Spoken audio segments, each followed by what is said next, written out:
All right, I think we're ready to go. It's nice to see you, Janice. Welcome. Welcome to the October 2nd Gravity Terminology public call. Again, my name is Sarah DeSilvi. I have the honor of helping us guide through this journey with my lovely partner in the good, Asha Emmanuel from the terminology team. Let's kick off. Next slide, please. Welcome, everybody who's written. Thank you so much. Oh, we have new folks. Nice. Welcome. So thank you for joining. As a disappointed process, folks are muted upon entry, but there's open conversation throughout. The call is recorded. The recordings are always available on the Gravity Confluence page following. You're always encouraged to actively participate in the discussion using Zoom. Please send chats to everybody. We have a lot of open conversation as well. Usually we just use a raise of hands and just ensure everybody can be part of the conversation. Next slide. As a ANSI accredited standards entity, which is HL7 is the accredited entity, we are an accelerator of HL7. Gravity project participants have the responsibility to comply fully with federal and state antitrust laws. We take a fairly liberal approach to this, meaning that not only avoiding direct antitrust violations, but anything that might be construed. And thank you so much for understanding this. This is just, again, part of the due process requirements of being an ANSI accredited entity. Next slide. Our agenda is quite simple. We're going to go through brief announcements, brief, topics and goals level setting, and then we're going to go through each of our different domains and updates.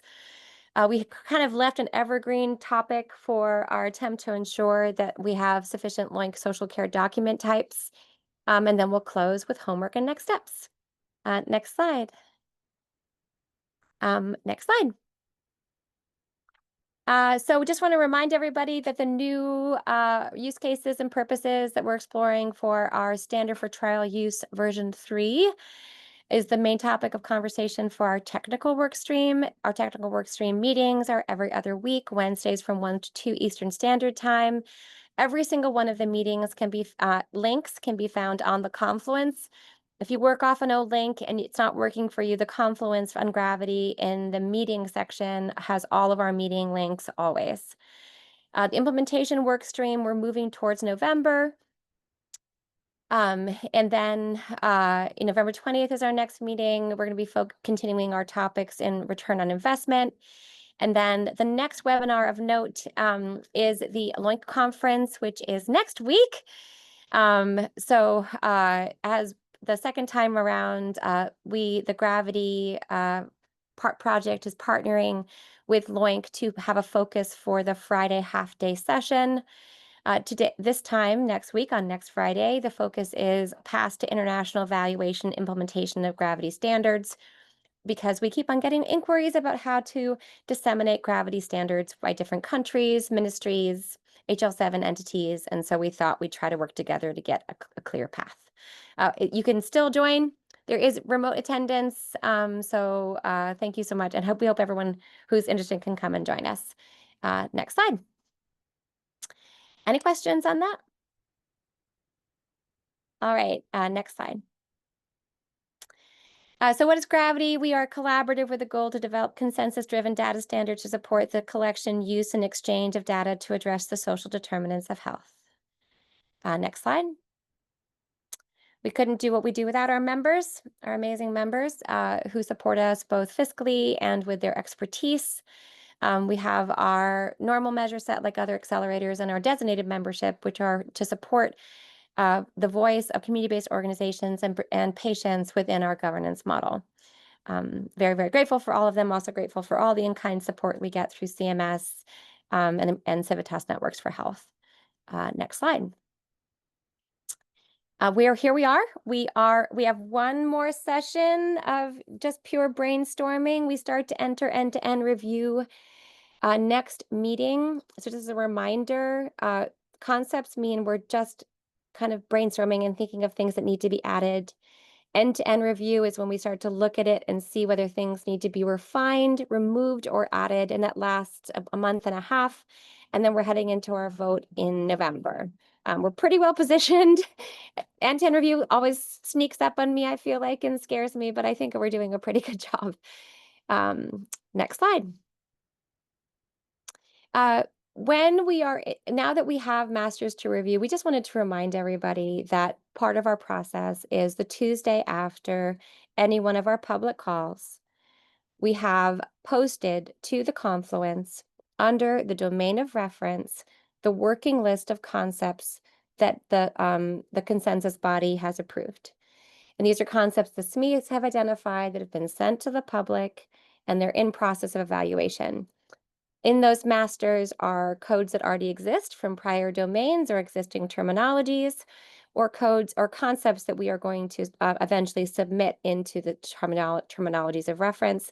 But again, that's always available the Tuesday after the Gravity call, so that the team has time to digest and build those things, which takes some time. It's even more important this week because the amazing Sarah Bahal is out of the office and we're all trying to fill her humongous shoes. So Asha and I are like, Tuesday. Definitely Tuesday. We're doing the best we can, friends, but I think we're doing a pretty good job, but she's incomparable, really. Next slide. Any questions on that little bit, on the basically brass tacks process? Okay, so now we're going to go into content.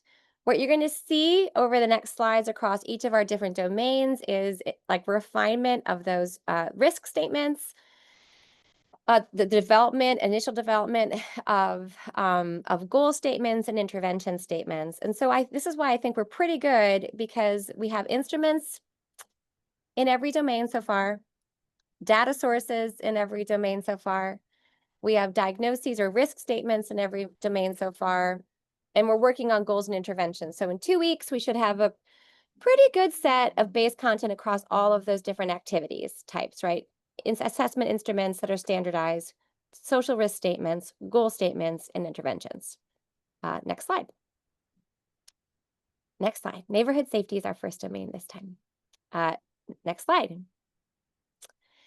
So we always try to just minimize stuff we presented prior. So the background on the National Institute of Justice measure is available on prior meetings. I'm now going to pass the mic to my lovely friend Asha, who's the queen of instruments, to go through the instrument slide. Thank you, Sarah, and good afternoon, everyone. And we've presented this tool a few times, so I'm just going to do a very high-level overview. We have 3 items from the National Institute of Justice's measures of community perceptions. Question number 1, is there any area near where you live that is within a mile where you would be afraid to walk alone at night? The police department holds officers accountable for wrong or inappropriate conduct in the community, and the police act based on personal prejudices and biases. And one thing to note about this particular screener, our SMEs met today. Today was our work group meeting for our neighborhood safety SMEs, and we will have some more items from the NIJ to share with you next week. Fantastic. Love it. Sounds good. Next slide. So again, as we're going through and heading to end-to-end review, you're going to see the slide format starts to mirror again those, thank you, starts to mirror those 4 different activities, right? Standardized instruments, diagnostic concepts, goals, and interventions. Next slide. So we have 3 basic diagnostic concepts that we're working on for the neighborhood safety domain. For those of you who were able to attend the session where Prevention Institute experts went through the technical expert process that BCHC, the Big Cities Health Collaborative, isn't that what it was? Yeah. BCHC went through, we were lucky to build our work off of an existing technical expert initiative that we could just leverage for our purposes, and that's always lovely, right? So in the BCHC efforts, there were these 3 dimensions they identified being really critical for measuring neighborhood safety. That was perceptions of neighborhood safety, trust in law enforcement, and non-fatal injuries. These remain our core diagnostic concepts of reference. So lack of perceived neighborhood safety. A subtype of that we're working on because it's so critical on our instruments is in our methods is feeling unsafe to walk in a neighborhood at night. And then there's the feeling that there's a lack of trust in local law enforcement as our next topic. Non-fatal injuries we know is super critical. It's BCHC said so. There is no great standardized method nationally to aggregate to community level or state level data on this.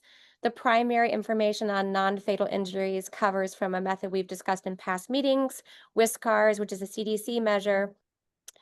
All of that data for WISCARS in the CDC comes from hospital emergency rooms and surveillance methods. So we just want to name very clearly that non-fatal injuries are a critical concept in understanding and addressing neighborhood safety.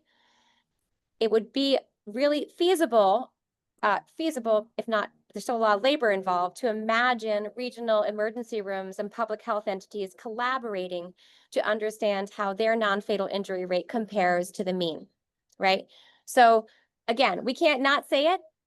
We don't have a clear measurement methodology for communities yet, but we know the same health systems that are trying to understand and address community level needs are the same health systems that have the rates of discharges of non-fatal injuries from their emergency room. So we feel like this one's doable. It's so doable that we're leaving it here. Well, Sarah, Janice Hefty said some people feel unsafe walking during the daytime as well. Correct. Yes, we know. Yes. Yes, we, the lack of perceived, thank you so much, Janice. The lack of perceived neighborhood safety, we feel like is an inclusive concept with the night as a subtype, right? And that, so we're not excluding daytime. We're just not calling it out, but we'll take that back to the SMEs for consideration.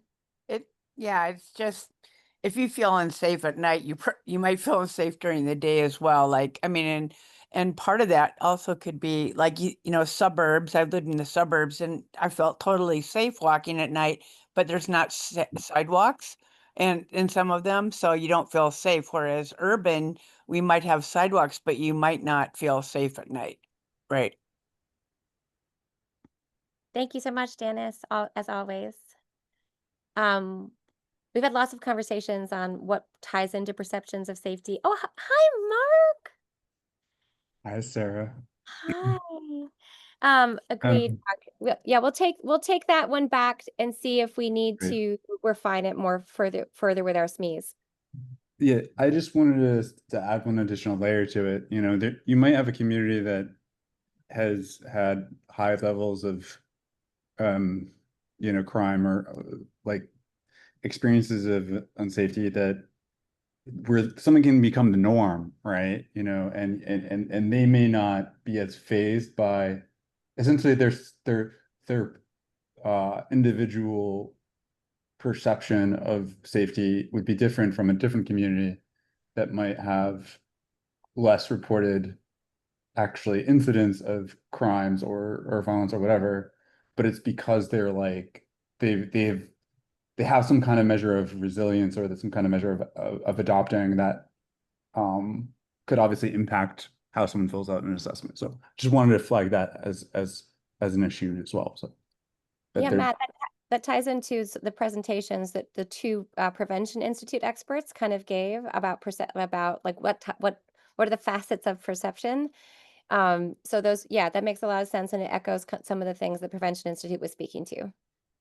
Again, I hear the day element. We'll bring it back. I want to note just one other thing because it makes me think of this. We built neighborhood safety and access to green space by design. And so they're in our access to green space, there's safety concepts coming there as well, like not feeling safe to play in the park, right? So when we think about thoroughness, and we think about walkability, especially, are some intersections with concepts coming in the green space domain as well. Okay.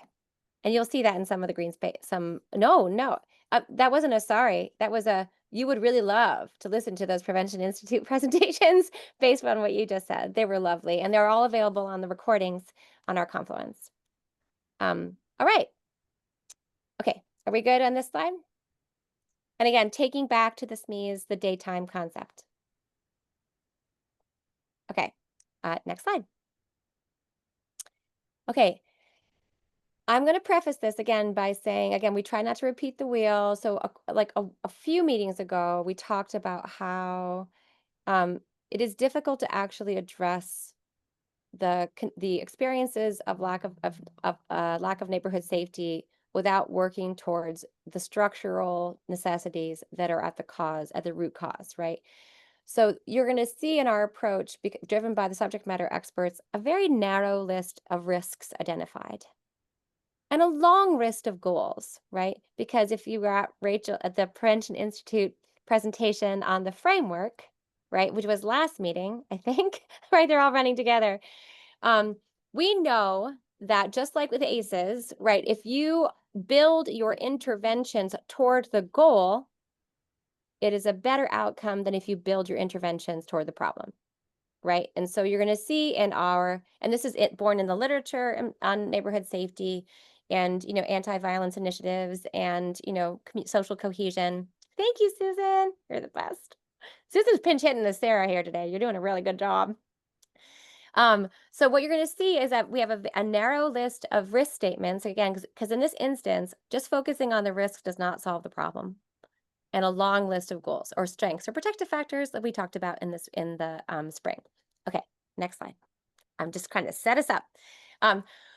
This is our work in progress list of goals, and it comes from synthesizing a couple different resources that we talked about last meeting, the Prevention Institute BCHC framework, right? The community. Asha, can you remind me the name of the framework? It was the C. It is the Community Safety Realized Framework. Thank you so much, Asha. Grateful for you, right? So we took that framework, we took the vital conditions framework that we had in our ACEs and toxic stress work, and we, capability, thank you, Janice. And we basically mirrored them. So Asha created this gorgeous crosswalk and we just kind of sat with it, right? The vital conditions framework was not made just for neighborhood safety in mind, right? So there's lots of things on there that we're like, right? But there was a lot of overlap. So what we did is just did a crosswalk, came up with some existing concepts. And again, these can be refined in time. So we have just institutions, just systems, social connectedness, which we already had, community connectedness that we had. Had meaning identified in our protective factors work and incoming SNOMED terms soon, right? School connectedness, the same thing. Engage in extracurricular activity, again, evidence-based, pro-safety goal already exists from our protective factors work as well. These are other ones that came up: equitable access to power, agency, and thank you for the comment, Janice. Hopeful for the future was already in our set as well from protective factors. School connectedness was as well. I just didn't put existing. For housing security, we're not talking about the experience of the person. We're talking about experience of the neighborhood. We had a lovely conversation in our SME groups and last meeting about ensuring that we don't that we invest in equitable measures for housing security that keep neighborhoods intact and don't produce gentrification. Whew, that was the word I was looking for. So we're talking about community financial security as well, and that arts should be on the second row. And then two other ones that we know matter from CDC work, which kind of cross-cutting when CDC is working on interventions for a community level across ACEs, across anti-violence initiatives. These two phrases are evergreen: safe, stable, nurturing communities and safe, stable, nurturing environments. This is where you can see safe green space come in as a concept here. And we're actually going to be talking about safety in some of our problem statements in our green space domain as well. And then again, evergreen term, because of the criticality of having community engagement and community governance, everyone has agreed so far that community design is critical. And we might just refine it with safety in mind for each of the different ones. So in these last few slides, you saw a few evidence-based, high impact risk statements and a growing list of goals or protective factors, which is where you're heading when you do this work. So not just trying to address non-fatal injuries, addressing non-fatal injuries by promoting school connectedness, doing community connectedness, community housing security, et cetera, et cetera. No idea what would you include to do? Hi, Lucy. Oh, there's a big answer to that, my friend. Right. So,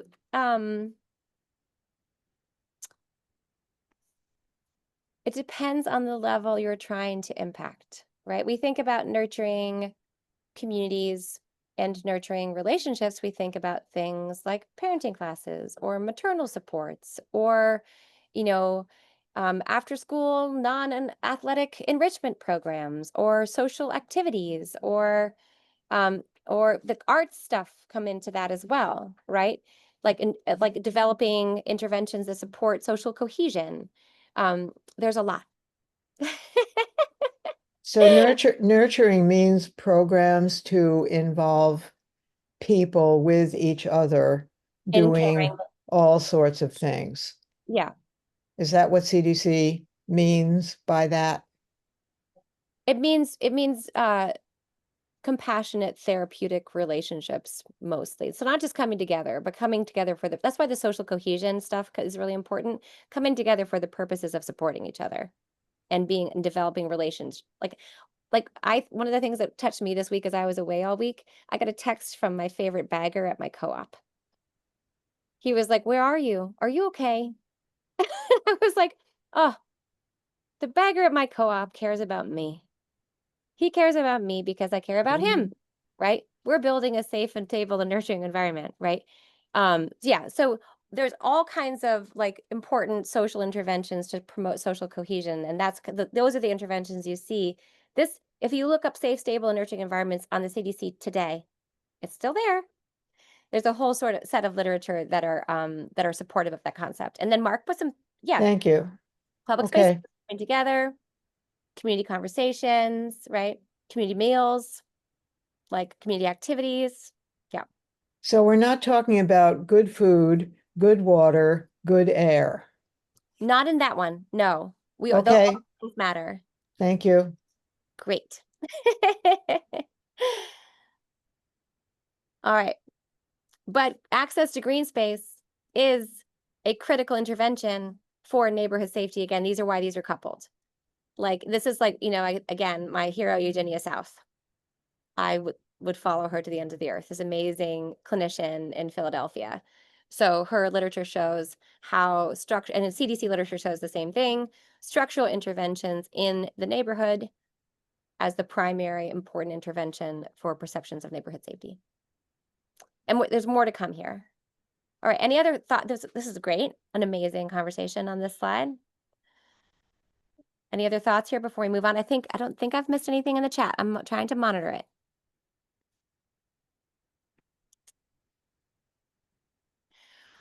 Models, Matt, we do not have good instruments for all of these things. So we're not going to have a diagnostic tool for every goal statement, right? But if you look at, so part of what, again, that model that Asha named, that was presented at the last meeting. So there's models of change that are built around the concepts that matter, right? And in fact, one of our experts just sent us a new paper that we didn't know that reinforced all of the same concepts in models that we know work to address neighborhood safety. So our primary identification of dimensions and concepts here comes in looking at existing models that represent the science and ensuring the components of those models are in our terms. Not instruments, but models. Got it. Okay. Love it. That's a philosophy grad. I love me some models. Okay, I think we're good on this slide. Okay, next slide. And civic force, I love that. Remember that civic belonging and civic muscle was the vital conditions element. All right. Yes, Jonathan? Well, I just married a couple of ideas because I happen to be working on that when Lucy brought up civic muscle. Okay. And I just think that, so like where I live in the Bay Area, there's like a lot of commuter communities.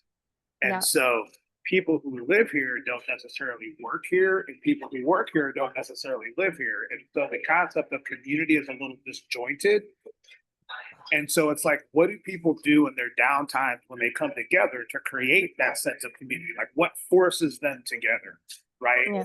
And so that's why I use that term, but not to be a bull in a china shop, for lack of a better term. I don't think we ever perceive you that way, friend. Thank you so much. And that ties into conversations we've had before about measuring community. Even I think it was our first meeting or a second meeting. So thank you for that.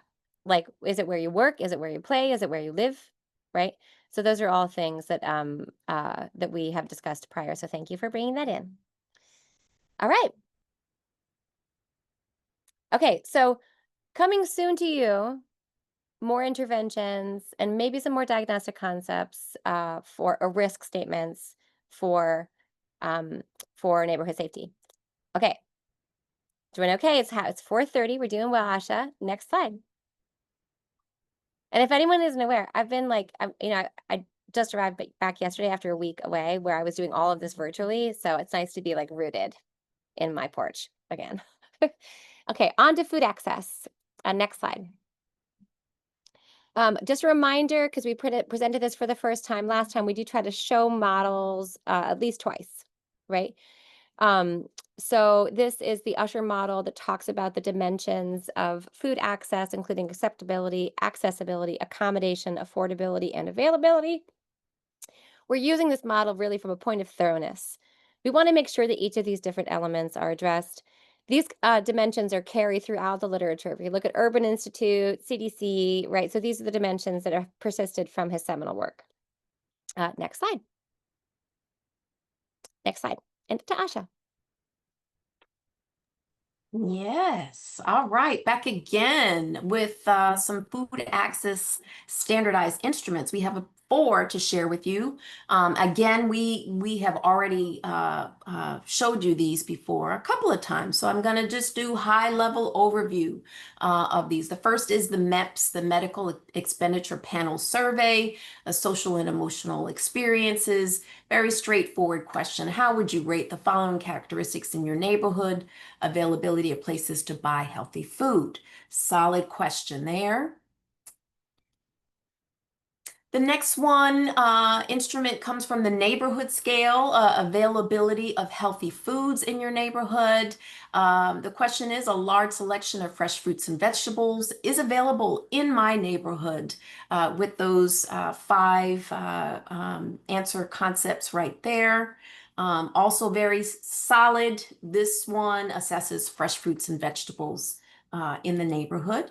Then moving on to the the Fruit and Vegetable Community Assessment Tool. This comes from CalAIM in California. It is a very comprehensive tool that assesses all of that Sarah just mentioned there. And there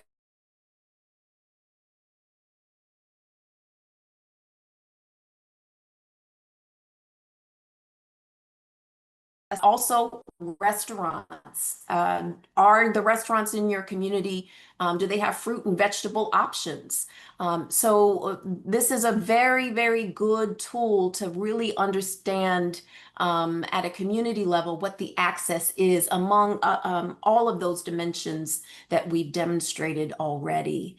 And then finally, the last standardized instrument comes from the NEMS, the Perceived Nutrition Environment Food Environment Survey. We've got questions here. What type of store is the store where you buy most of your food? Also thinking about travel, how long it takes you to get there, and where do you usually purchase your fruits and vegetables? So we have some really robust standardized instruments to assess food access at the community level. And with that, Sarah, I'll pass it back to you to talk about the data sources. That sounds great. Next slide. And Susan is putting those links in the chat for you all if you want to look at them more closely. Go team. Next slide. The primary national reference for food access is the USDA Food Access Atlas. It's a census tract analysis of food access with additional variables. It still is here. Just noting in the grand scope of changing and measurement. It is definitely the fundamental gold standard for this concept. There are additional concepts that we are exploring that are available in the Food Access Research Atlas that we will maybe bring to you next time, but this one, just the statement of low access as identified by X is here. And again, throughout all of our risk statements. If it's not the person level assessment, we will try to call that out, in the what is measured. There's a what is measured column. This is a census tract statement. And you can look up, we did this earlier, you can look up your neighborhood in this instrument at any time. Next slide. Next slide. So here. Oh, totally internal. Elena Rowan. The USDA has a division called the Economic Research Service, USDA ERS. It is the division that produces the Low Access Research Atlas, the Food Access Research Atlas, novel tools called the Food Environment Atlas, right? We just saw, I think that's what it's called. I'm trying to remember. Yeah, Asha's nodding. Luckily, Asha's with me where there's a lot of things to remember. It also produces the yearly evaluation of the state of food insecurity in the country as measured by the current population survey or US Census. That is the one that they just decided to cease. It is out of scope for us to talk about that today, but just from reference, the USDA has decided to no longer measure food insecurity yearly,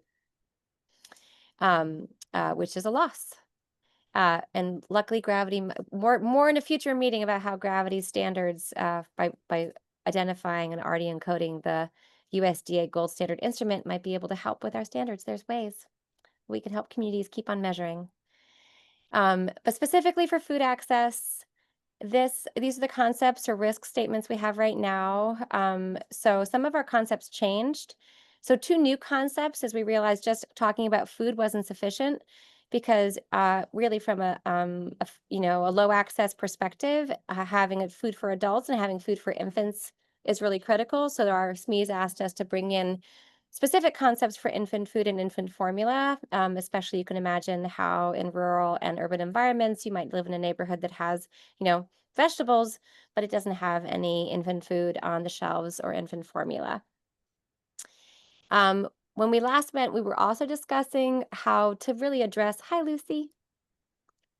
Do you have a What question? about low access to foods to accommodate my health conditions? Oh, we do. We got that for you. Great. Yes.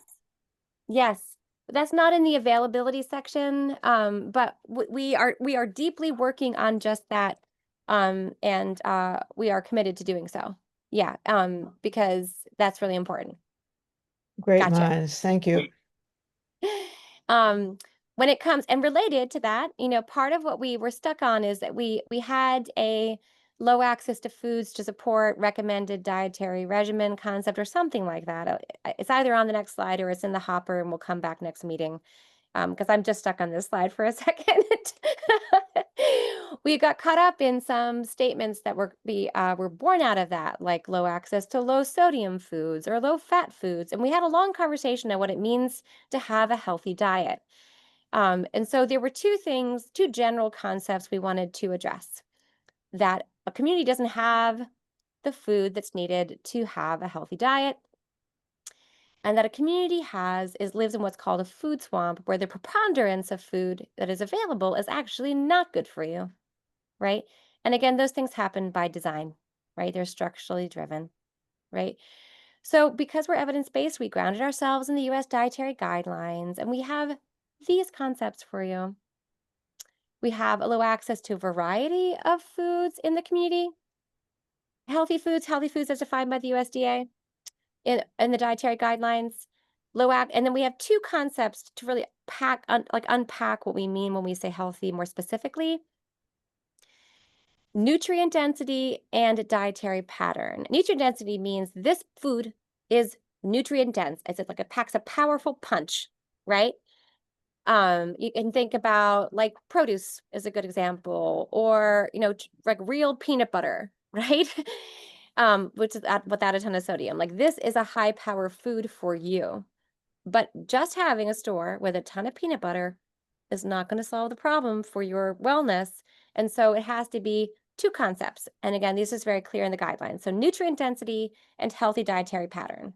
Like I can find good foods for me, and I can find a diversity of them that allows me to follow a healthy dietary pattern. And that's all, again, supported by the dietary guidelines. So these are the three. So out of our mulling and storming about how do we want to represent healthy, this is what we came to. Again, as evidenced by the US dietary guidelines. And then we tried to figure out another way to say lives in a food swamp. We just couldn't, because it is it, right? It's not just that there is unhealthy food. It is not just that there is a lack of healthy food. It's the combination, right? And so we just decided, the SMEs said, let's just call it what it is. It's too complicated to put all those things together. It was a lot of daisy chaining, like lives in a community with lots of poor foods and not a lot of healthy foods, right? And we had this long sentence. And then we said to SMEs, why don't we just name it what it is? Because this term is not problematic in the literature as the previously to low access, the term food desert was used, which was not very culturally sensitive. So that got retired. But food swamp is still in the literature, it's still in the ecosystem, and it's still used predominantly. So we just left it. So these are all new. I mean, these are all evolved from the healthy concept, and everything in bold is new. Any thoughts before we go to the next slide? Ah, that's nice, Janice. I tried to put the picture in, but I couldn't. It was incredible.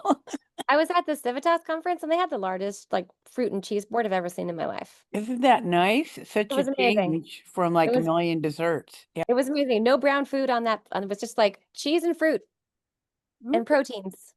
Woo. Woo woo. Okay, so if this slide's good, we're going to move on to the next slide.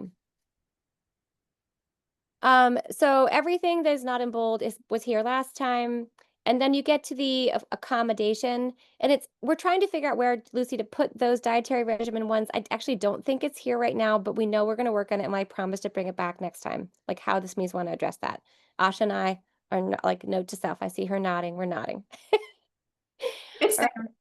Yeah, so in affordability, we have low access to affordable produce in community, because sometimes you live in a community that has everything, but it's like priced up the wazoo and you just can't afford it. And that's not a food insecure, that like when it's that bad, that's not my household's problem. It's not a food insecurity in my household problem because I can't afford the bougie vegetables in my community. That is a base community problem that's true for everyone, right?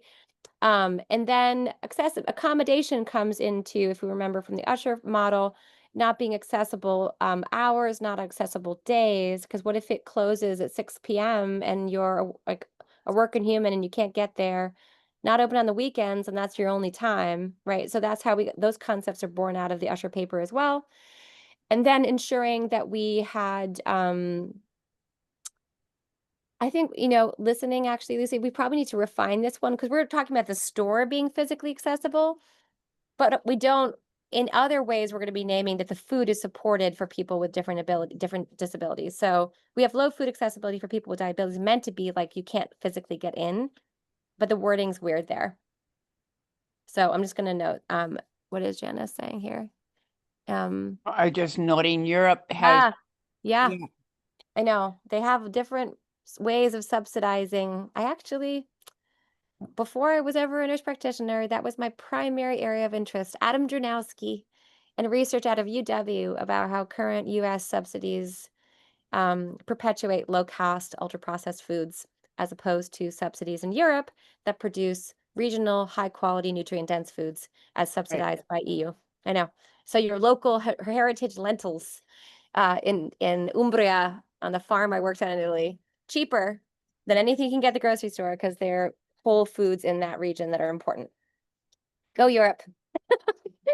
Okay, any other questions on this slide? Food stores not open. I like that. That is a nice way. Thank you, Tyson. We'll take that back to the SMEs. Budding terminologists, all of us. I swear. That's really great, Tyson. Thank you. Any other thoughts? I just want to say some stores open early on certain days for seniors, right? Yes. Yes. yeah, for people that don't want to shop with a lot of other people. And Yeah. there's not as many now as there was during COVID, but they still do that. Yeah. Yeah. Yep.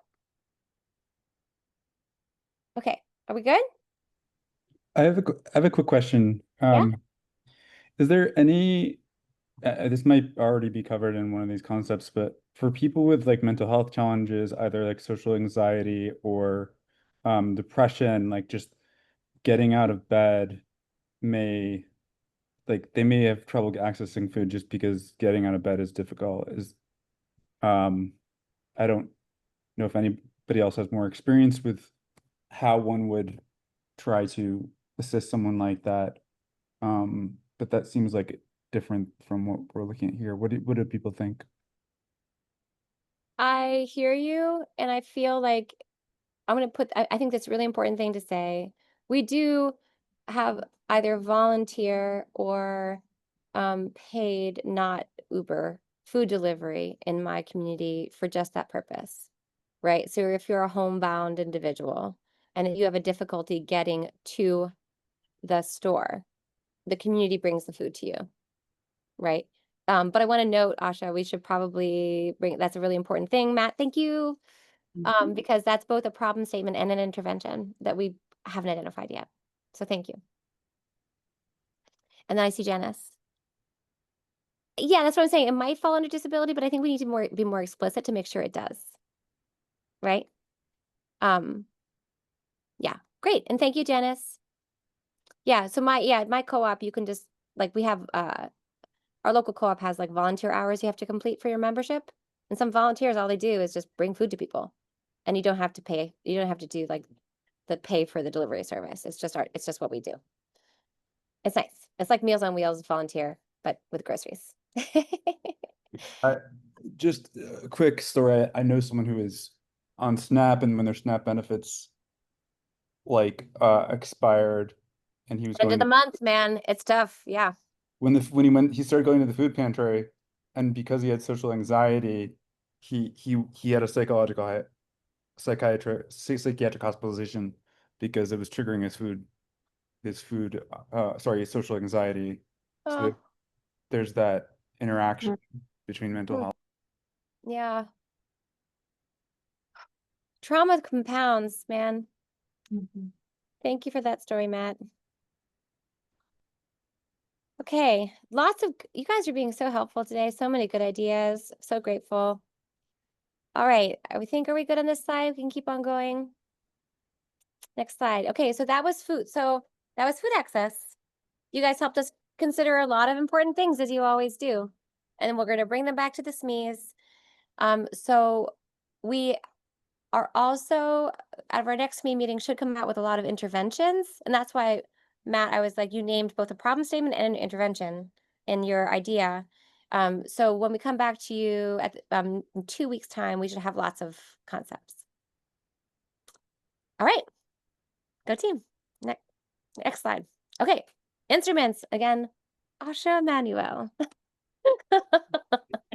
Yes, the instrument queen. Okay, so we have two instruments in our access to green space. Again, we have already shared these, so I'm again going to just do a high-level overview. The first one comes from MEPS, the Medical Expenditure Panel Survey, social and health experiences. How would you rate the following characteristics in your neighborhood? Availability of parks and playgrounds, and you can answer it from excellent to poor. And then the next instrument comes from the UK. Again, we're in Europe. The Adults, People and Nature Survey for England. And why this was our SMEs really were excited about this instrument is because it helps to think about green and natural spaces, not just the parks, but the natural spaces that folks have close to them. And a few of the SMEs shared that their favorite green spaces are natural spaces and not parks. And so you can see here, this gets to a few dimensions in access to green space that our SMEs have identified as important, with answer concepts that are on a Likert scale from strongly agree to prefer not to say. And then from there, we can talk about the data sources, since we have a few good data sources. Sarah? I just want to make sure, I think I heard you say it, but like we, most of the US definitions talk about parks. So it's always important to get the instruments that don't talk about just parks. Like, Mhm. I think you said this. I did. Mhm. Okay. For some reason I missed it. I don't know why. Maybe because I had a little brain fart. I don't know. Okay. It's all You're good. like, it's all good. Okay. This is, you guys have seen this before. This is the ParkServe data source. Again, all the operational definitions are here.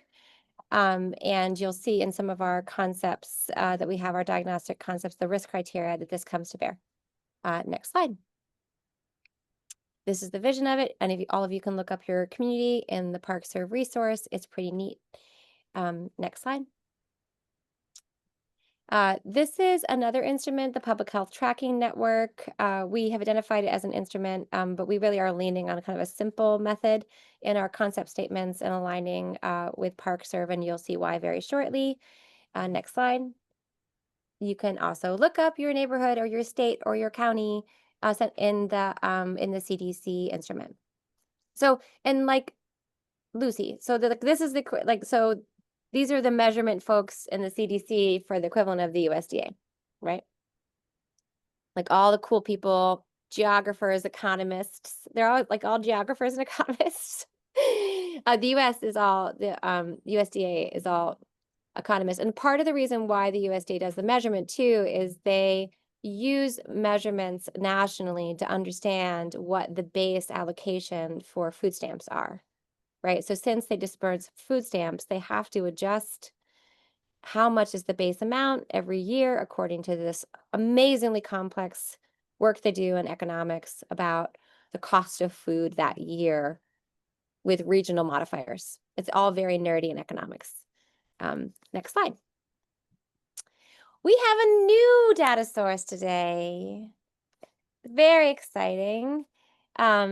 So this again was born out of our desire to not just tell the story of parks, because parks ain't the whole deal. And this is why I care about it so much. I make Asha repeat it twice, apparently. So today we're presenting a new concept, the tree equity score.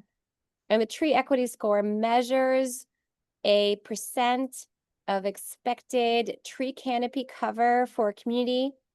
It is reflective of the unique, the goals for tree canopy cover are reflective of the base environment, population density, biome, region, etc. So it's not one canopy cover for all.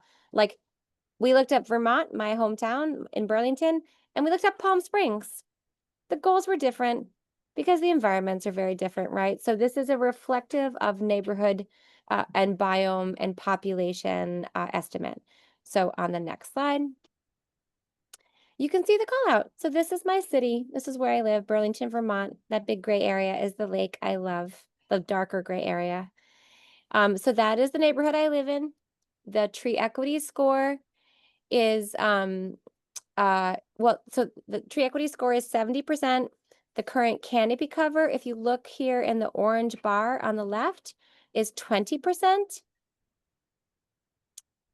The cover goal is 50%. So they look at my natural environment, they look at the population, they look at the biome, they say, you should have, for that area, at least 50% of canopy cover, right? But my community is only at 20%. And all of you can look, and they have lovely other variables in here, indicators, priorities that they look at. But the primary thing that we are leaning into is the canopy cover and whether or not communities are at goal. And we're going to learn why on the next slide. So we had ParkServe with a national average, right?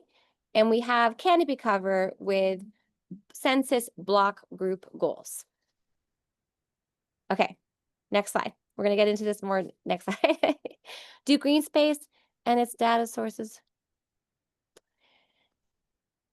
Mark Mark, that's very interesting. So we have an environmental expert helping us with our green space domain for just the overlap of environmental considerations and access considerations. Definitely the priorities and subtext that are in the more nuanced levels of scores on these things do have environmental contamination components in them. The canopy score is the true access to green space element, but there's lots of more subtext. And we definitely are thinking about safety of natural environments when it comes to neighborhood safety and access to green space as well. So I would say kind of. We are considering it by design by having the amazing Titus Schuler in our work to make sure that we're thinking about biodiversity and heat index and all the ways that green space contribute not just to person health directly, but in environmental management. Mark, was that an okay answer? It's in the Venn diagram of things, they have some overlap, but in the pure concept perspective, yeah, I think, yes, I agree. And we That's have, fine. yeah. I understand, Sarah. Yeah. But you're not going to grow a green tree in a waste dump. Correct. You're not going to do that. Thank you. Interestingly enough, there is a capacity to purely green, but not for public use, places that are deemed hazardous for public use, though, right? You can put trees in there, right? Yep. I think about how we remediate some of our hazardous sites in our industrial areas in my city, right? No people. So would that be a false positive for your green canopy? Woo! Aw, Farmington, Utah. Well, the canopy is serving other roles than people being that's why we ensured we leveled in on it. The canopy serves roles beyond human use, right? It serves, so maybe it wouldn't be a false positive. Mark, sure as shooting, I'm gonna bring that back to the SMEs tomorrow. Because I think it's really important. I got you. Well, maybe you got me. We have each other, Mark. Lucy? Yeah, this is absolutely fascinating, and I just wanted to make a note of how complicated it can become. Namely, that a tree is not always a tree. We had fantastic canopy cover on many blocks in my neighborhood, all of which either blocked windows, interfered with views, or annoyed people. And so vast swaths of tree canopy were cut down and replaced by olive trees, which are short, hardy, but have no canopy. In other words, it doesn't provide shade. It doesn't, well, I and others absolutely went crazy here. And I just want to let everyone who hasn't really thought about this know that a tree is not necessarily a tree. So if you're dealing with this at the local level, be sure that you have somebody who knows which trees provide canopy. That's all. Lucy, it actually reminds me of we've been having such nuanced and particular conversations in this work group. I can tell you, you'd be right at home. But we've actually been talking about fire too, right? And thinking about like what happened in LA, born out of the planting of trees that looked pretty but weren't native to the environment, right? And were really flammable, right? And so we, Another nuance. Another nuance. And when you're talking trees, you have to be really specific about why you want them and which they should be. Yeah, and we also have to think about not just human perspectives and why we want trees, right? So that's part of what Valerie's here. Yeah. So this is up. Sorry, Valerie, that you get my. So we've been thinking about biodiversity supporting not just human life too, right? Like why that's partly why we're backing out a little bit of just the parks is we want to think about not just us, right?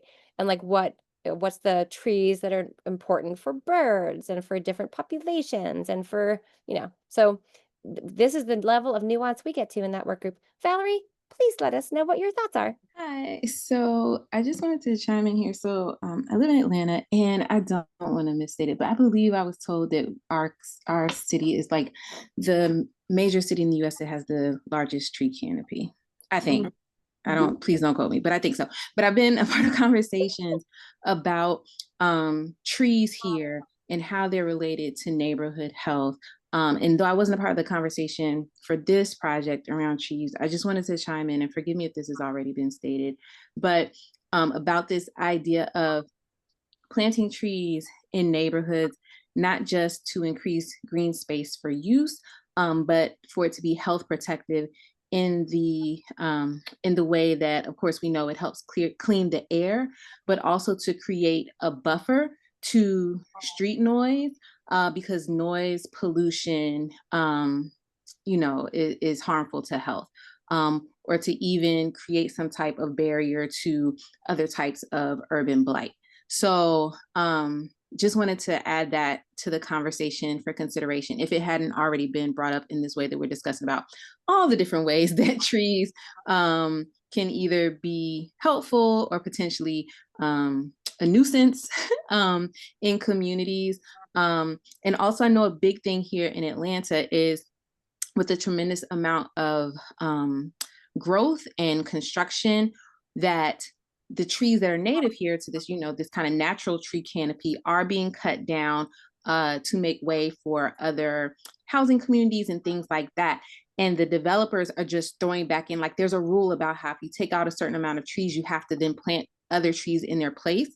But the developers are planting whatever trees they want that are like, just nice to look at, but not necessarily native to the area, and how that ends up being potentially harmful for the ecosystem. And so all these things, but just wanted to add that, but particularly for this idea, is we're talking about like neighborhood safety. And so not just trees, not necessarily just being linked to whether or not people have green spaces to utilize, but how there are some spaces where they are being introduced to improve health outcomes. Now, whether or not the residents recognize it as such, this is something that is happening in some communities to try to be protective of health. Love it. Thank you. And I think we kind of teed you up, I think, in the neighborhood safety domain, because we're talking about how green space and trees are it's again, that's partly why those goal statements are so important. Like, neighborhood safety is a problem, plant trees. People are like, what? Like, but no, legitimately, like, plant trees, right? We're not joking. And then, because that's what the evidence says works. And Valerie, you just gave us a lovely story with evidence and context. And I appreciate you. Jonathan. So Sarah, I'm sorry. Go ahead, Lucy. I was just going to say, Sarah, when you say, so plant trees, who plants trees? Are we going to address that? We are addressing that, yeah, because in all of our interventions, we have this kind of level of who's doing the work that we're speaking about. Because sometimes that's great. We have clinical interventions, we have community interventions, and we have civic, like municipal. Yeah, no more time on that. I just want to know who plants trees. Thank you. The answer is communities and, yeah, everybody along that list. Yes. Okay. Jonathan. Okay. And to segue into Lucy's point and to the woman who spoke before's point and to your point, Sarah. So like, I think about this from a very high macro level, right? And it's all about like the opportunities that communities have to invest in doing things like this, but it also requires the regional aspect of what it is that they're trying to grow, right? So we have like a lot of walnut trees in California, but walnuts are really hard to raise. And so if you have issues with water conservation and you're like planting groves of like agricultural farms of like walnut trees, that kind of like puts a rub on, okay, what can other communities do when they want to create more green spaces? And then I want to tie this into the broader aspect of food access and community safety. I lived in a quote unquote housing association where we had a public pool and people would show up there who didn't live there to take advantage of the public pool and to like do cookouts and things of that nature. And so when I was going out there and trying to police the area, because there's people out there like having cookouts, playing really loud and inappropriate music when there's family and kids out there trying to enjoy the pool, I was like, who's responsible for policing this? because we live here because it's really nice. But when other people found out about it, they descended upon that area. And so when I think about like urban and public policy and planning, I think that the individuals that are responsible for making those decisions need to be made aware of the resources that they have available to make the best investment decisions possible to engage their communities around creating civic space. Yes, and Jonathan, that's partly why we have community participatory design and engagement as a universal intervention on every single one of these. Yes. Thank you. Right, because I always feel bad because sometimes I come at you and I'm thinking about it from a very high operational level. And then when we have these conversations and I'm like, wow, they're really in the weeds. Like you guys are really in the weeds with some stuff. So I just wanted to add that. Thank you. Thank you so much. Well, we're both in the weeds, but we have to go macro when it comes to these domains. We absolutely have to. Because we don't want to think about unsustainable. Whew, I'm tired. Unsustainable interventions. No, that's right. All right. Are we good? And moving on to diagnostic concepts now? And this kind of, Matt, I'm not answering your question because I'm about to answer it kind of. Are we good? Okay. We're going to move on to diagnostic concepts from data sources because we have a couple concepts that we have identified. So I mentioned this earlier, but ParkServe does a really good job of identifying the national average, which is 57% of the of the census tract has access to park access. Whew, tripping over my words. And so we presented a couple meetings ago that we were defining in the absence of a gold standard benchmark, we were just going to go below and above the average, right? Different than that is the measure of inadequate green space for child well-being, which has a benchmark, and it does include recreational facilities, not like hard pack ones, but it includes in the definition of green space recreational opportunities for children, right? And we do have in our diagnostic concepts defining spaces that are able to be used for recreation. Those are coming. So the new concept that we have here is the community below tree canopy cover goal. Because if I, as a community member, can if I'm a health system and I can see that my goal, tree canopy goal for my community is X, and I'm having significant heat index problems, maybe I nominate my lovely members of my health system to volunteer to work with the municipality to plant trees in that area to increase tree canopy and decrease problematic outgrowths from the heat index. I'm just saying hypothetically, health system intervention. And I think we've talked about this before. My health system did an intervention to integrate physical activity equipment into core public spaces all over town to increase the functional usability of the open spaces and green spaces for physical activity. So the new concept here is community below tree canopy cover goal. And then on the next slide, we start to see some of the subtypes of those risk statements. This is new, but we've actually talked about it in our Access to Green Space meeting a lot. The World Health Organization defines what they think is problematic green space, low access to urban green space.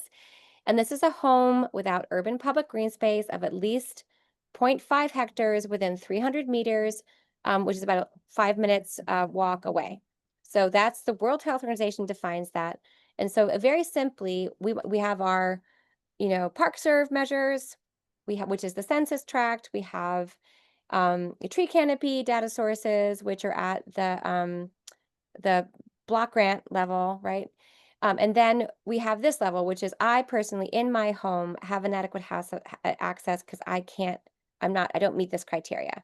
If the park is not that large or the park is not that close. We have talked about walking and the different modalities of trying to get to them from an accessibility perspective. This exists as the WHO definition, and there's a great conversation about accessibility in that paper. Just for the sake of time, not seeing. Okay, Lucy. Yes? Yeah, being an urban dweller, I have no idea what a hectare is, and I cannot picture acres. And therefore, I know this is really regressive, but could we talk about, I don't know, square feet or square miles that all of us understand and live with, even though it's not the optimal way to measure anything. I can do that for you. I can translate that for you. I did the hectare translation. I can do the acre to square miles too. I mean, when we get to actual publication of standards, can we at least put miles or square inches in paren so that people can more likely feel that than they can a hectare or an acre? Yes, Thank I you. promised you. I did the parenthetical here to translate from who. So I take responsibility for doing the parenthetical to translate it from acres to square miles. I appreciate the high intellectual level going on here. I'm just saying, when publicizing for the people, this doesn't work. Got it. Thank you. Thank you. Mhm. All right, next slide. So these are concepts in safety that we, hi Questy. So these are concepts in safety that we have uncovered. Where we've talked actually, so Mark, this is where I was kind of thinking about with the contamination component, right? So maybe this comes in Sorry here. to break the vibe. This is important for me to state. Okay. Lucy, it is important to recognize that the assumption that acre or hectare is not an equitable distribution of information could be problematic, because that suggests that people don't actually have land. Although it may seem to one way of viewing something that people don't have land or don't understand it, that may be one context. There's a lot of people actually who do understand a hectare or who do have acreage and represent the dysphoria. So it may be more of a both and to rather than say the one unifying way. That's great, Kwasi, as long as they put one or the other in parens so that they're actually reaching people who have a different sense of space. I'm hearing you, Lucy. I'm just being mindful that if You're language right. You couldn't be righter. I appreciate that we need to be comprehensive. Both and. Both and. So in question, I didn't know that was you we were chatting about, right? So I think contextually, it matters who you're talking to and how you're speaking to them. But to Questy's point, if you're talking to like decisions and policymakers, like people that actually have the ability to make some of these decisions, that's going to be different than talking to the community stakeholders. But I think the ability to create a common understanding on what's needed and what is applicable is what this work could possibly do to align their discussion so that they're actually making meaningful and impactful decisions that are actually going to improve the quality of life of everybody that lives within a specific civic ecosystem or community. Thank you, friends.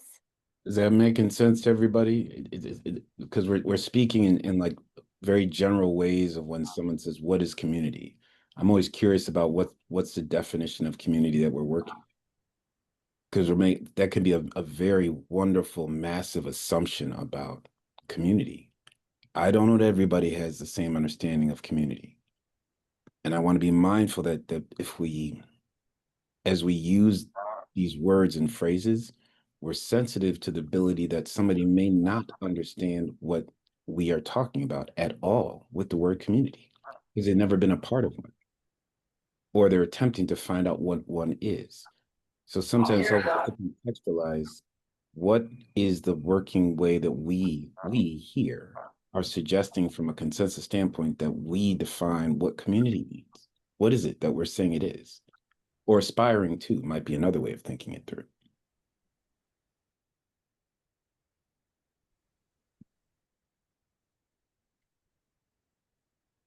I'm trying to understand how we got there from the acre and hectare conversation. Well, because Questy was saying that like some people would understand that, but if you've never owned land and somebody presents you with that, like they're not going to be able to contextualize that. And I think from a higher level, people that are making policies and decisions think that they're actually doing things that are positively impacting the community without actually talking to the people of the community. And so I think, Questy, and I'm sorry if I'm disparaging what it is that you're trying to say, I think that nuancing what it is that we're trying to say to the specific audience so we get the context right is going to help it land more effectively. Yes, and to loop this back to the hectare. There's another way of saying just because I don't have it or I don't know it doesn't mean I haven't studied it. Doesn't mean that I can't appreciate it. There's always the both end of how we contextualize things. And that doesn't mean that just because I don't own it doesn't mean I don't have access to it or haven't researched it or haven't read it or been to it.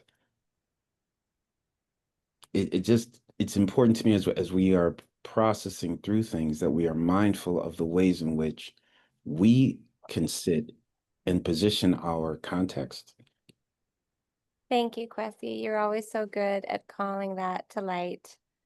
I do want to hold space for the community conversation because I think that there's definitions in each of these. I think it's my loose language. I'm gonna own, but in each of the SME groups, there are definitions based on the literature. So I'll bring those back next time so that we can mull on it. So we're not using mushy terms. And I will make sure that our parenthetical includes concepts that that matter specifically. Like I see what you're saying, Mark, too, like because that's talking about parks, right? So that's it is assuming something that can be measured or should be measured from a planning perspective, right? Like building a park, assessing a park, right? So there is a degree of measurement there. Okay. I have edits and I have homework. Are we good? Okay. Oh, thank you.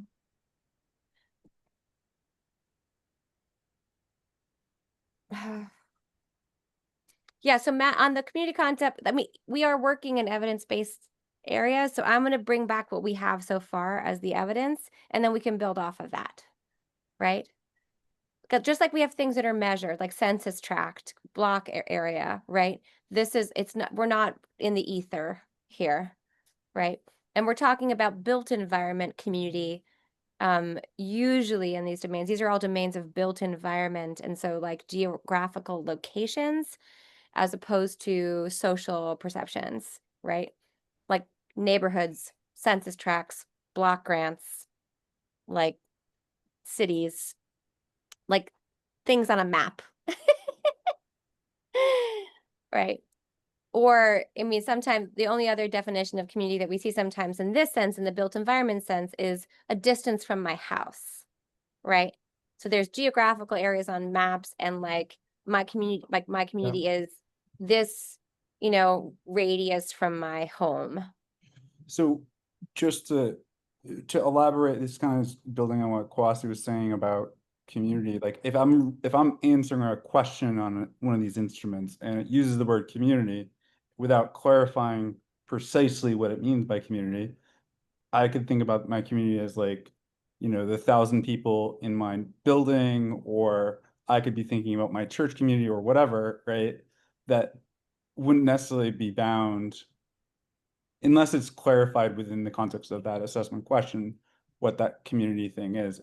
People can interpret that word very differently. And yeah, so that's what I'm saying. So I just need to bring you guys like the definitions that we have. I mean, they're in the data sources, right? They're in the instruments, but we'll make it explicit. So I'll come back in 2 weeks and I'll put it all on a slide and we can have that conversation. Sound good? I just don't have the prep for us to do that based on the evidence that I know exists. And so I want us to have that, and then we can have our conversation based on that. And I need to be more specific in my language, per usual. Are we good? Okay. I have homework. And thank you for holding me accountable. I added something I just want to say about parks have hazardous materials, and there's hazardous plants to like animals and people too sometimes. We've absolutely talked about that. These are just the ones that have made it out of this SME meeting, but you're exactly right, Janice. We talked about allergies. Yeah.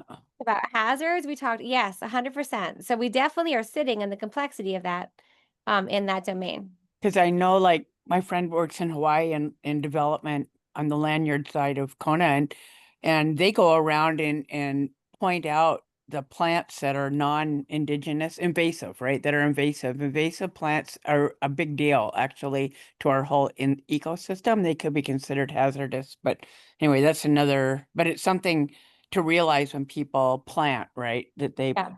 plant appropriate. Yes, yes, 100%. And they haven't made it here yet, but we are having those conversations. So these are quality and safety components. Thank you, Valerie. That's so nice. Thank you so much. We have biodiversity, an absence of biodiversity as a problem statement. We have safety as a problem statement here. And we know it is a goal in our neighborhood safety domain. And then we had conversations regarding maintenance, parks not being maintained, wild spaces being not being maintained for public use, having trash and having hazardous materials, mostly sharps. That's what we were talking about mostly, like things that rise to the level of hazards.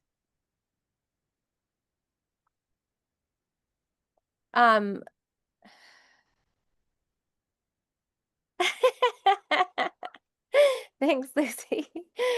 All right. How are we doing? We have about 11 minutes, and I think we're actually really close. Are we good on this slide? Again, first, these are all bold concepts. They just came out of the hopper. Okay. Oh, and then here we talked about this mat, right?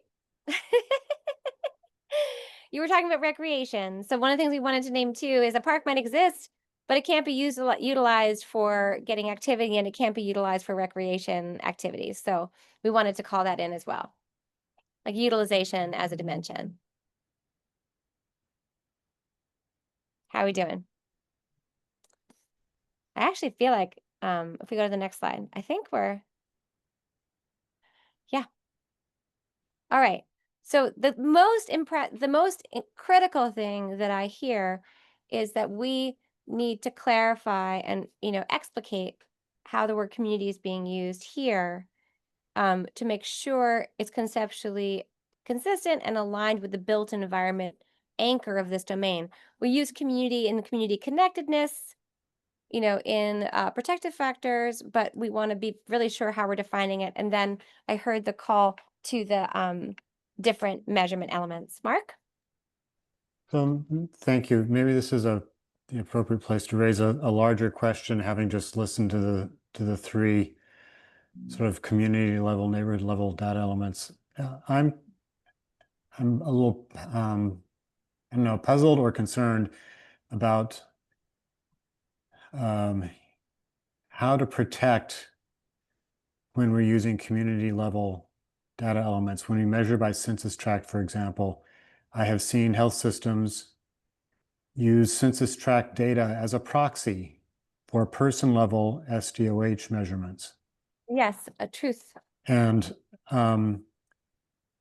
for those in the space, at least I'll speak for myself, I appreciate having both because I don't want to, because I don't intend to misuse one and in place of another. But is there something that we can be doing to minimize that risk of misuse, even if as simple, I shouldn't say simple, maybe as ineffective as a disclaimer, but a disclaimer is better than nothing. But I worry about the risk. I don't know what to do with that. Have your SMEs been talking about that? Well, we've always talked, I think I hear you, right?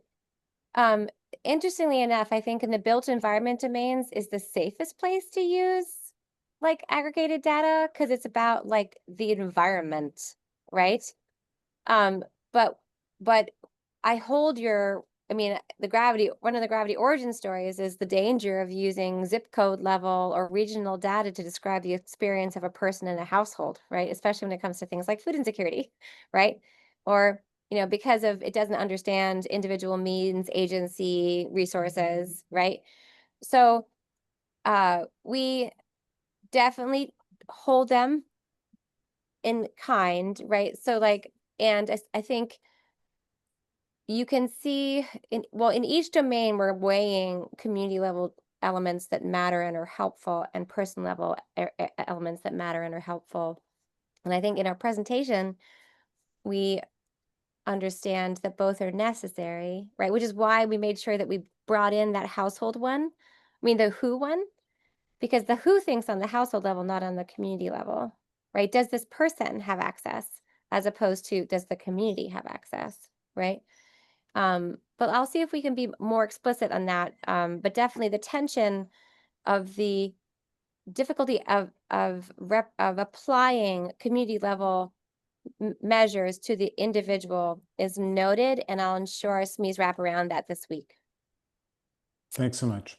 Yes. Real quick, as a follow-up to your point, some level of the question could be answered by the level of integrity and thoughtfulness that the group is actually taking in terms of the discussion of the data itself. So the history of the way gravity has been working and continues to be asked by multiple sources to support it in this way shows a level of intention and integrity around how data is used and disseminated, at least in this process. So in some ways, one could argue the disclaimer that we are talking about can be more explicit, but however, it can be also appreciated as inherent in its process. Because otherwise we wouldn't be having the space for you to even bring the conversation into it. I appreciate and understand that. I was thinking about the outside users. That's where I'm going with my point to your point, man. So like the easy example I can give to you, I don't know if you go to diners, but I'm gonna use a diner example because that's what comes to me in the present moment. You can go to a diner and somebody can offer you eggs. I use eggs, that's a pretty simple thing, and tell you that the eggs are cage-free. I don't know about you, but chickens kind of participate. Pigs are committed. We are in a space right now where we are committed. Does that make some sense to everybody? When I say that on the call, like we're committed, I'm not saying we're all pork and swine. I'm just saying we're committed. And we have to be mindful of the way that we inherently talk here, but also in the ways that we invite people to what we are doing. Hopefully that makes some sense to That definitely makes sense to me. I think I'm coming at it more from the data justice principles perspective, where we're trying to do good, and we're trying to make sure that others don't use our good for harm. That's real. Thank you. Both in that too, Mark. Someone's always going to take what we do in a society as we are in to their benefit. What we just have to, at least to me, why I believe it's important to always be a part of Gravity's work is the level of integrity and intention that's put into it, and that we can answer those questions when asked about how did we get to the process that we're in. And that part of data governance is always a high one. It's a high ethical bar to hold. So I'm Thanks so excited much. about however you feel we could do better as a group. Let's elevate that space. Thank you, both of you. You both do a really good job holding us to the best standards. And we co-create that integrity. It's all of us by being here and holding and when I mentioned when I say things like, hey, thank you for holding me accountable, is because the quality of the work we create is by everyone holding the system accountable. And in this instance, I'm I'm an agent of the system. So I need to make sure that I take the things back that you say and act on them. So thank you so much. We had a great meeting today. I think we're good. I mean, this next slide is are we okay to go forward? Again, I know my homework per usual. This is just a repeat of what we said before. The LOINC, we're trying to make sure we represent missing social care note and the LOINC document ontology. So I just simplified it. So we have the social care note. Somebody needs to. Yep. We have social care note defined, and then we have community health worker note, and we're just trying to make sure that we have different ones that might be necessary. Yeah, and Matt, we are 100% thinking at those levels, we have person level experiences. I feel like my neighborhood is this, or measured against the household. We have community level data, and we have those 3 areas of interventions as well. Like, what can I do? What can my community do? 4, what can the health system do and clinically, and then what can the city do or the region, right? So thank you. So Sarah, let me talk about this slide just a sec. Oh, So in LOINC, there are, it's considered an ontology because there's attributes that define the document, and the attributes are subject matter domain, and they did not have social care. We added that. They did not have role. They have role is another attribute, and we added community health worker. There's also type of service and kind of document, and we use the word note. And so you can go to the next slide now, Sarah. oh no. So sorry, Susan. I simplified this whole presentation just because we've presented it every time. There is no further information on here. My So- apologies. Oh, great. So we have added 2 new notes to the document ontology that you can use when you're sending even just a PDF in CDA.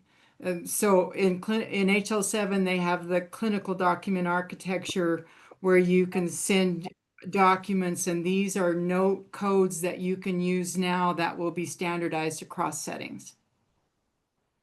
Thank you so much. And so having presented on that part, I just we didn't want to lose there must be more notes out there. So please let us know if there's types of services and kinds of documents that need to be created. And I think we're at time now. And Susan let us work because she's brilliant. And is a LOINC wizard. So okay, we go into end-to-end review next meeting. So I have homework to do. We all do. So when the masters come on Tuesday, I want everyone to look at them and really think about whether we have what we need. Because as of next meeting in 2 weeks, we enter that formal process where you start emailing us for accountability. We're going to try to add everything we can that we've heard. We're going to put everything in front of the SMEs. But review that master list on Tuesday. This is just what's on these slides, and let us know and come into the end-to-end review process ready to go. Jonathan? I would just like to say, and I've said this before, I think, Sarah, you're so earnest and diligent in what you do. You probably have more than what you need. If you could go back and simplify it and refine it to what is designed to speak to who, that stuff might already be there, and it might actually save you time going forward, because then you actually have a blueprint foundation to follow. So that when these conversations come up again, you just revisit what you did with the work you've already done. But thank you for everything. Thank you, Jonathan. Again, we're SME-led when we're not here. We're SME-led all the time with you guys. So you guys are subject matter experts too. Thank you so much for those words. I'll see you. We are in a process of simplification. That's end-to-end review. It's what it's all about. And we'll see you in 2 weeks. Bye, friends. Thank you, Sarah. Bye.